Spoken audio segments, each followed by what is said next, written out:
Мы испытываем дефицит педагогических кадров. Если ранее мы наблюдали дефицит в сельских школах, то сейчас мы наблюдаем дефицит и в городских школах в том числе.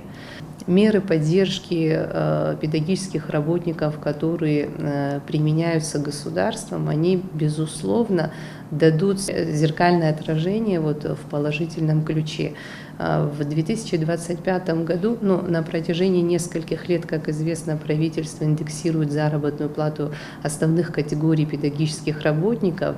Помимо этого, было принято решение отдельным категориям педагогических работников, это преподаватели абхазского языка, преподаватели русского языка, классным руководителям осуществлять дополнительную доплату. В целом 1514 педагогов, это преподаватели абхазского и русского языка, и 2044 классных руководителя на себе ощутили такую меру поддержки государства.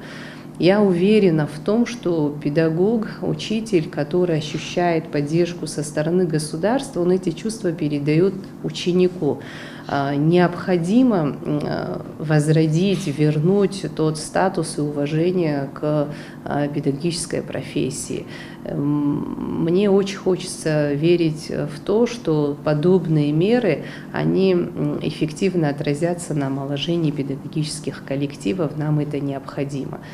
Я хотела бы отметить, что необходима мера повышения заработной платы другой категории работников образовательной сферы, которые не попадают под софинансирование. Это административно-хозяйственная часть. Большое количество работников образовательной сферы в школах и дошкольных образовательных учреждениях трудятся за низкую заработную плату. Мы эту проблему знаем, естественно, прилагаем усилия для того, чтобы поэтапно тоже начать индексацию. В отдельных районах уже приняты решения.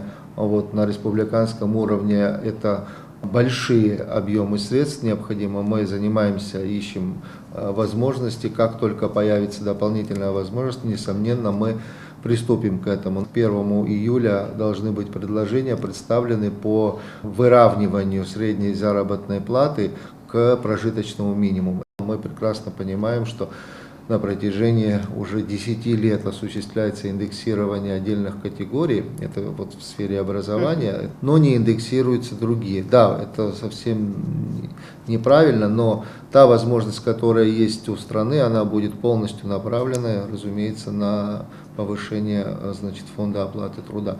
В отношении нехватки педагогических кадров, да, это проблема. Это проблема, которую надо решать. У нас вроде хватает дипломированных работников, однако не все, в том числе по этой причине, о которой мы сейчас говорим, не все изъявляют желание идти трудиться в школы. Особое внимание будем уделять подготовке программы «Сельский учитель».